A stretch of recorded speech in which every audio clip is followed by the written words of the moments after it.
Bogandé dans la Nyanya profonde et métallique. Les plus anciens se souviennent encore de cette phrase de ce journaliste pendant la Révolution. Et bien aujourd'hui encore, la localité située dans l'est du Burkina est encore en marge de l'accès à l'information. Un dossier dans ce journal où nos reporters ont partagé quelques jours le quotidien des habitants de cette localité.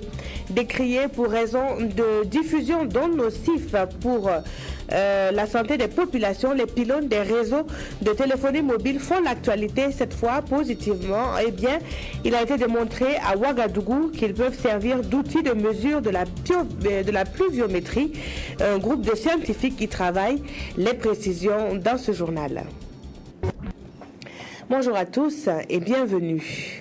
Avant de développer ces titres, sachez qu'on a parlé lutte contre la corruption hier au Premier ministère. En début de soirée, une délégation composée de l'ASCE, des Nations Unies et d'autres institutions sœurs à l'autorité de contrôle de l'État a été donc reçue en audience par Yacouba Isaac Zida. Le point a été fait sur l'opération de redynamisation de l'autorité supérieure de contrôle d'État en cours à Ouagadougou.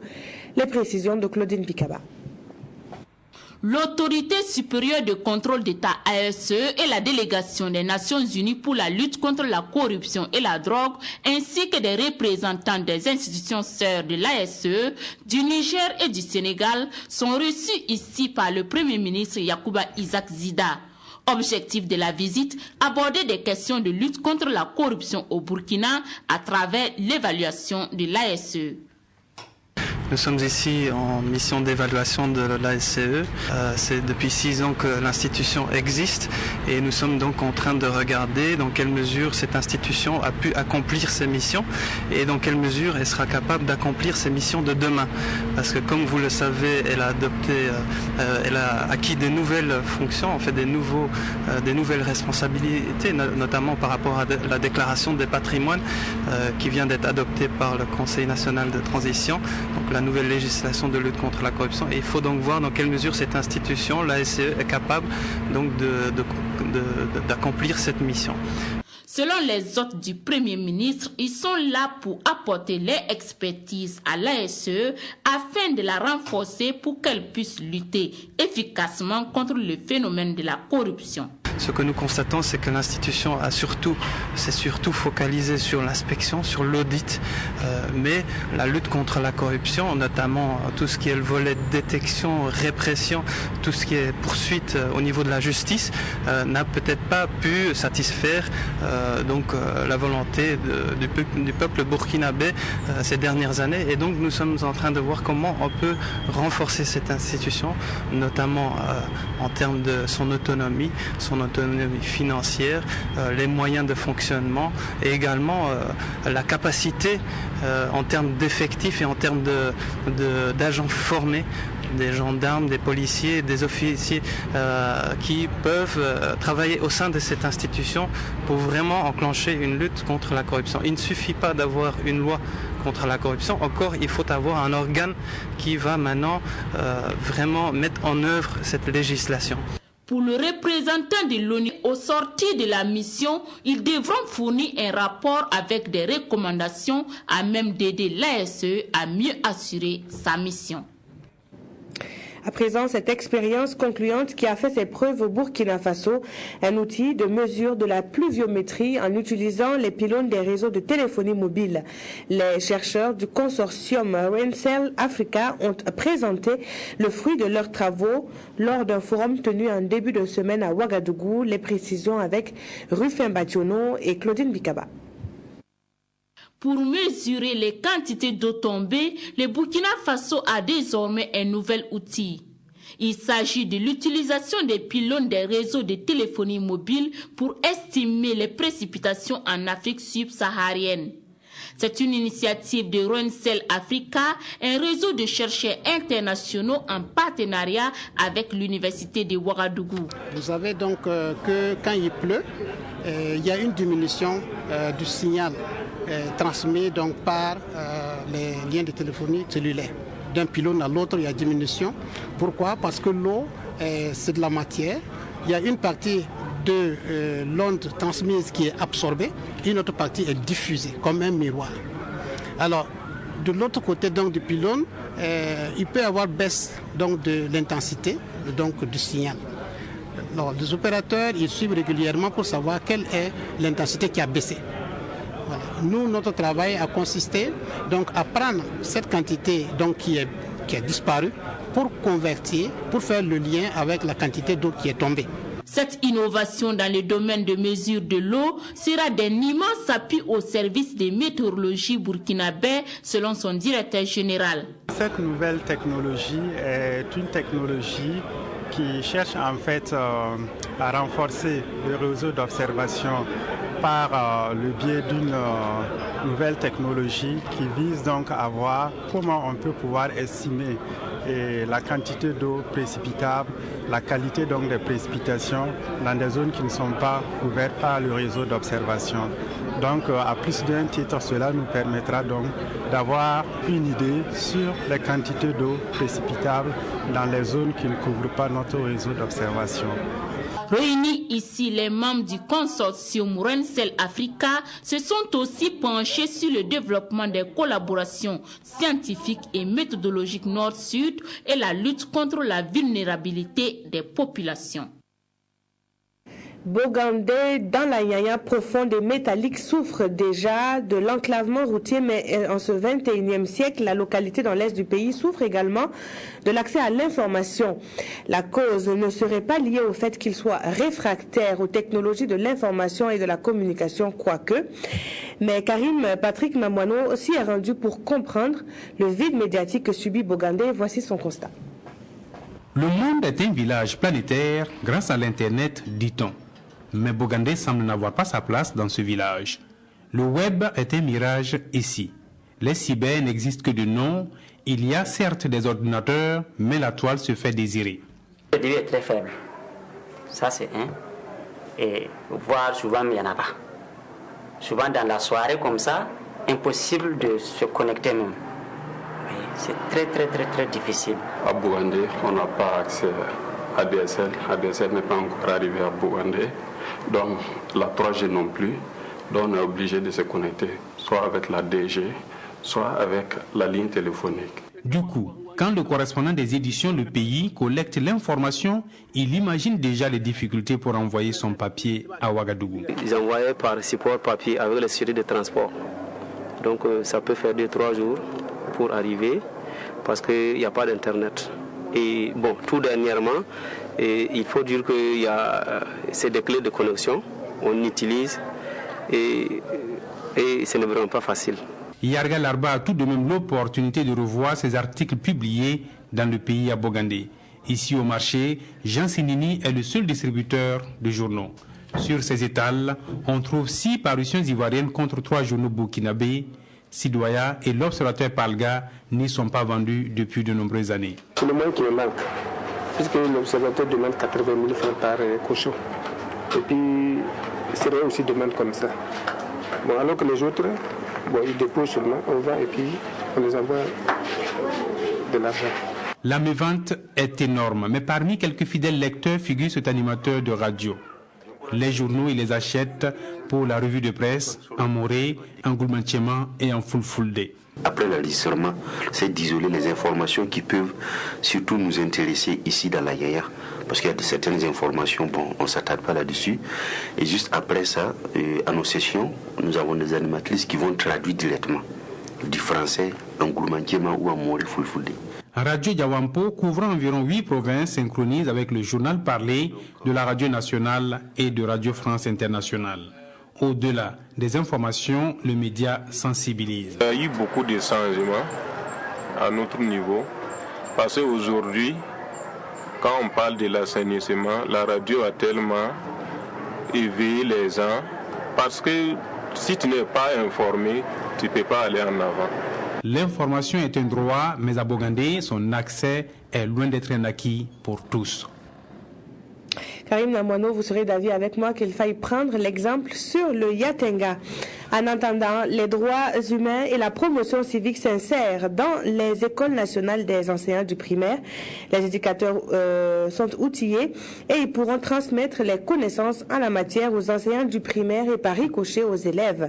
Initiée par le ministère en charge des droits humains, la formation de Koudougou s'inscrit dans la volonté d'introduire les systèmes éducatifs du Burkina de l'éducation aux droits humains. Le point avec Jonas Wemba. L'introduction de l'éducation aux droits humains dans l'enseignement primaire nécessite la prise en compte des modules droits humains et civisme dans les programmes de formation des élèves maîtres de première année des écoles nationales des enseignants du primaire ENEP.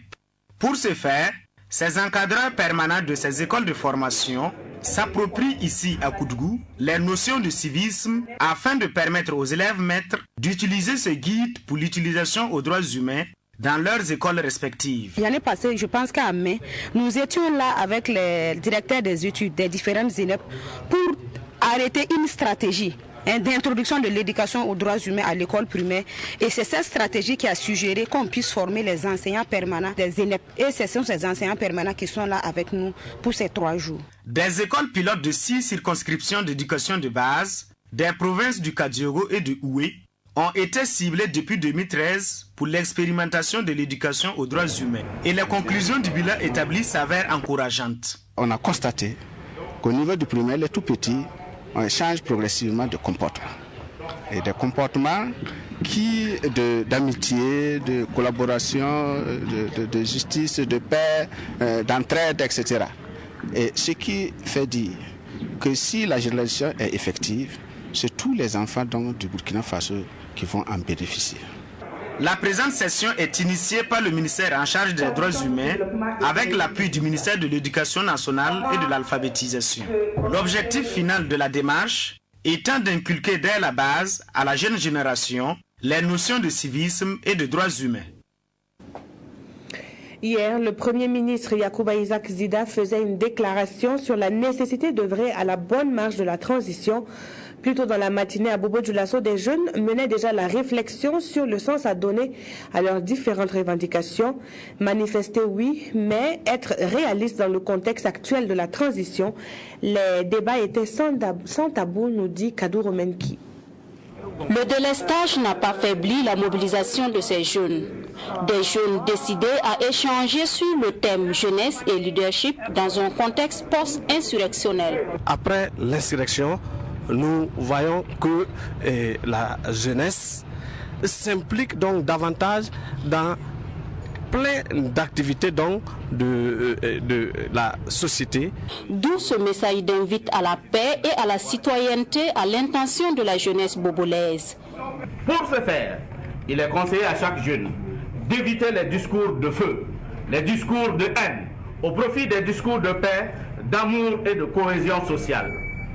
La paix et l'unité sont si chères à notre pays qu'aucun jeune, de par son comportement, ne doit être responsable de son effritement, quelle que soit sa durée, même si c'est 5 minutes.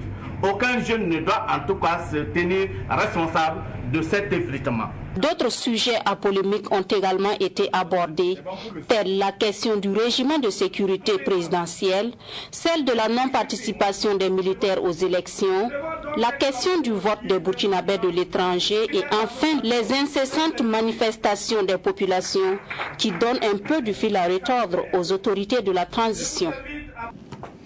À Ouagadougou, l'on veut faire de la planification familiale la chose la mieux partagée.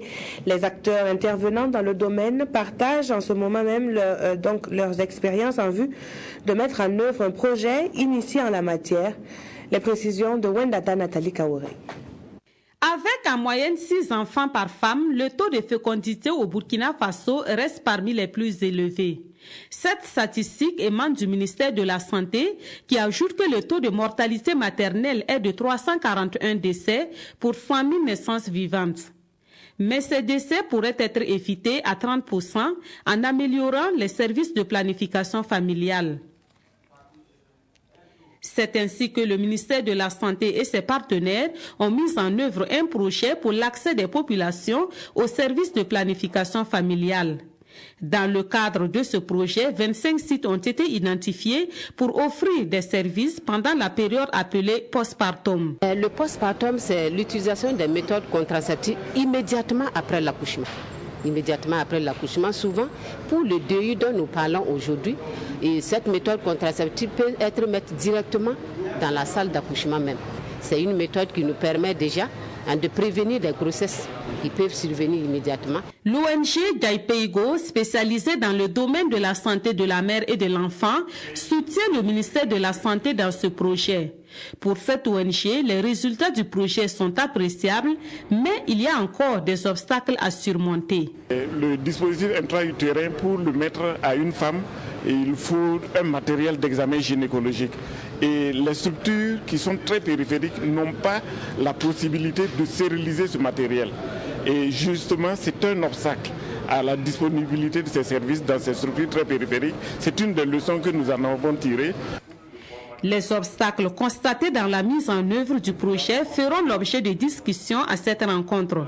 Le but étant de parvenir à un fort taux d'utilisation du dispositif intra-utérin dans les services de santé. À Pouni, les masques ne sont pas tombés, mais ils sont sortis au nom de la paix et de la cohésion sociale. La localité bien connue pour son festival de masques a tenu la 4e édition de ce rendez-vous culturel. Les masques des villages des départements de Zamo, de Zawara et de Pouni ont tenu un public conquis en haleine 3 jours durant. De belles images à voir dans ce reportage de Jonas Wemba. Après 25 années de vie, le festival des masques de Pouni dans la province du Sanguier s'érige en véritable vitrine culturelle de la localité.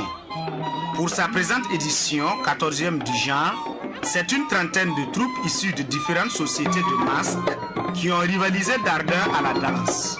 Chaque masque voulant montrer aux autres son savoir-faire par des pas énergiques bien enlevés, rythmés au son d'un orchestre de griots initié à cet effet. Le seul point commun entre eux, leur représentation sous forme animale est variée. Vous avez les masques zoomorphes, les cobas, les bibales, les bœufs, les buffles. Bon, nous qui sommes initiés, nous apprécions la façon dont chaque masque démontre qu'il peut danser plus que l'autre. Mais c'est le même chant, mais c'est comme on dit à la Pachanga, hein, tout le monde ne danse pas de la même façon. C'est un peu comme ça. Et sinon, vraiment, je suis satisfait pour ce qui s'est passé cette année. Un spectacle offert à une foule de curieux et d'admirateurs. Mais cette 14e édition ne semble pas répondre aux attentes de certains festivaliers. Contrairement à la précédente, je crois que cette fois-ci, il n'y a pas assez de masques. Par exemple, des masques de boucher, nous n'avons jamais vu ces genres-là. Bon, c'est des espèces qu'on était venus pour voir. Malheureusement, on n'a pas eu ces masques-là. Le manque de moyens justifierait l'absence à ce rendez-vous d'autres sociétés de masques, comme celle des provinces du Namentenga et du Nayala. Ce festival, qui est organisé par l'association Les Amis du Masque, vise à promouvoir la richesse culturelle du terroir. Total Indépendance est la toute dernière création à l'affiche au Carrefour international de théâtre de Ouagadougou. Intrigue, affairisme et sentiments se côtoient savamment dans la pièce, fruit d'une collaboration entre 4 compagnies d'ici et d'ailleurs. Aruna Maré a assisté à la grande première de Total Indépendance. Voici son compte rendu lu par Karim Patrick Namwano. Notre groupe Grossworld Company ne peut pas vous aider. Grossworld Company veut investir. Une entreprise qui se fait appeler Grossworld Company veut s'acheter pour 50 milliards de dollars un pays en faillite. Pire, ce pays en crise est aussi confronté à des remous sociaux. Et pour rien arranger, son président, de retour d'une mission, échappe de peu à une explosion. La psychose gagne le sommet de l'État. C'est l'histoire construite autour de la pièce Total Indépendance. J'ai trouvé justement cette pièce qui dépeint la situation d'un État mal géré, où en réalité les autorités politiques sont à la merci des hommes d'affaires. Et je crois que c'est une pièce qui est d'actualité, qui, j'allais dire, tombe à point nommé pour notre pays et qui donne beaucoup à réfléchir. Ce fut un grand plaisir de suivre ce spectacle-là parce que Un spectacle du genre, je n'avais jamais suivi. Ce soir, vraiment, c'était une grosse découverte. C'était un plaisir de suivre ça. Cette création est le fruit entre 4 compagnies théâtrales. Scène Théâtre Cinéma de France, le collectif Bénéré, la compagnie Djama du Tchad et le CITO, le Carrefour international de théâtre de Ouagadougou. Le spectacle mêle technologie audiovisuelle, jeu d'acteurs avec un brin d'émotion. C'était ce qu'on entend dans le monde, sur la Grèce, sur ces pays qui sont au bord du gouffre, la crise, ces pays qui commencent à se faire acheter, comme la Grèce qui vend une partie de son patrimoine. Et après on a extrapolé un peu ça en voyant jusqu'à quel point ça pourrait arriver. Au-delà de cette représentation, la pièce ouvre le débat sur la souveraineté des pays dans un contexte de mondialisation. Une mondialisation qui fait la part belle aux multinationales avec des connexions au sein des gouvernants affairistes. La pièce s'inspire de la crise grecque. La scène imaginaire se passe en 2022. La prophétie de l'artiste va-t-elle un jour se réaliser sous nos cieux? L'élection présidentielle au Nigeria occupe une place de choix dans les éditoriaux des quotidiens de ce 2 avril 2015. La plainte du MBDHP contre les ténors de l'ancien régime est également à lire dans les colonnes. La revue de la presse de ce jour est de Jacques Lamissa Tarpaga. Le changement pacifique de pouvoir au Nigeria est bien perçu par de nombreux quotidiens ce jeudi. Et justement, dans son regard sur l'actualité, l'observateur Palga pense que le Nigeria vient ainsi de rentrer dans le cercle très fermé des pays africains ayant connu un changement aussi radical sans heurts ni violence. Cependant, le quotidien se dit bien curieux de savoir ce que cet ex-militaire de 72 ans, dictateur converti aux vertus démocratiques, fera de sa victoire dans un pays où il est plus facile de gagner les élections que de gouverner. Parmi les défis de Mohamedi Bouhari, il y a le cancer Boko Haram. Le journal estime du reste que c'est sur la question sécuritaire qu'a le plus attendu l'ex-militaire. Contrairement à l'Obs, aujourd'hui au Faso affirme que le Nigeria rentre dans le cercle de plus en plus large des pays africains qui rompent avec les successions dynastiques à la tête de l'État. Et c'est devant le mur Boko Haram qu'on attend le maçon Bouhari, nous dit le quotidien. Un autre chantier relève aujourd'hui au Faso, c'est la corruption au Nigeria. Le journal se demande si le teigneux Bouhari pourra agir comme un détergent coriace dans cette crasse grasse. Pour le quotidien, titre du journal, il s'agit tout simplement de leçons pour l'Afrique. Du jamais vu, s'exclame notre confrère, qui écrit que c'est une prouesse. Un président candidat à sa propre réélection est battu. Deuxième exploit selon le quotidien, le vaincu accepte sa défaite et félicite son challenger. Du reste, le quotidien salue cette attitude de Goodluck. Il a préféré avoir l'élégance d'un Wade plutôt que d'afficher l'intransigeance d'un Gbagbo, peut-on lire dans les colonnes du journal. Revenons au Burkina Faso où le pays consacre son analyse à la plainte portée contre des membres du régime passé par le mouvement burkinabé des droits de l'homme. Le journal salue le courage du mouvement qui pose ainsi des actes historiques. Le pays relève les tergiversations de la transition sur ces dossiers et se demande si cette transition n'est pas ici mise dans ses petits souliers par l'action du MBDHP. Notre confrère, pour conclure, pense que les Burkinabés, à la suite du jugement des crimes de sang, aspirent à connaître la vérité sur les crimes économiques et cela donnera tout son sens au slogan « Plus rien ne sera comme avant », estime le pays dans son dialogue intérieur. Merci d'avoir suivi cette édition. Pour les actualités à 13h15 ce week-end, vous retrouverez Wendata Nathalie Kaouré.